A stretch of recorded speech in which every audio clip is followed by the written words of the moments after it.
I was a big Tinder guy a few years ago. Everywhere I went, I would update my location and then update, my body count. Then I quit doing Tinder and stuck with Instagram. I know, they're completely different, and IG has a bunch of fake accounts. So I saw this girl commenting on all of my friends' pictures. Then she commented on mine. I also saw my friends replying, so I figured she was a real person because I looked on her page and she had way more followers than people she was following. So I DM'd her. I definitely thought she wasn't going to reply, but she did within an hour. We talked for maybe 2 or 3 weeks and we made it official. She was pretty, had a degree, and a good job, as she said. I felt she was out of my league and too perfect. Every day she posted new photos, and I told my friends about her and they seemed pretty jealous, except for my friend Ryan. He said I was stupid because I never spoke with her, and I only messaged her. She invited me over because she said she can cook. Ryan told me to don't go. The rest of my friends said don't have any kids, and they would laugh. So I went over there, but not without Ryan calling me a clown first. The GPS said she lived about an hour away. When I first started to talk to her, she told me that she lived in a nice neighborhood. But when I got there were people everywhere and the neighborhood was not that nice. When I stopped at the stop sign at the corner, people walked up to my windows and asked me what do I need. But I pulled off really fast and got to the house. It was a duplex, so I messaged her and she said to come up the stairs.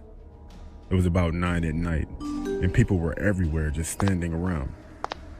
I knocked on the door and I was definitely excited. The door opened and to my surprise it was a bald-headed white guy with a patchy beard, tattoos everywhere including his head with a tank top on.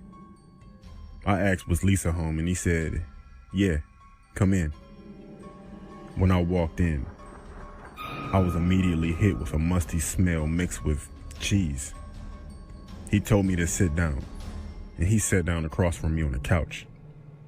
He said she'll be out soon. He asked me did I want something to drink, and I said, yeah, sure. When I got up, I texted her, can she come out please? She immediately said yes. The man came back in with 2 cups of juice, one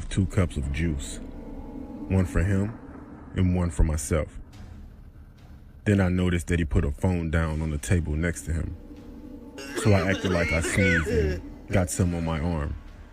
Then I asked for a tissue.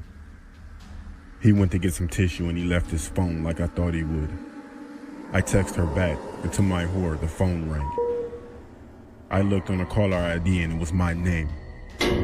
I heard him coming back. He came back and we sat there for about a minute. And then the phone rang again because he never checked the message that I sent. He looked at the phone. I looked at the phone. Then we looked at each other.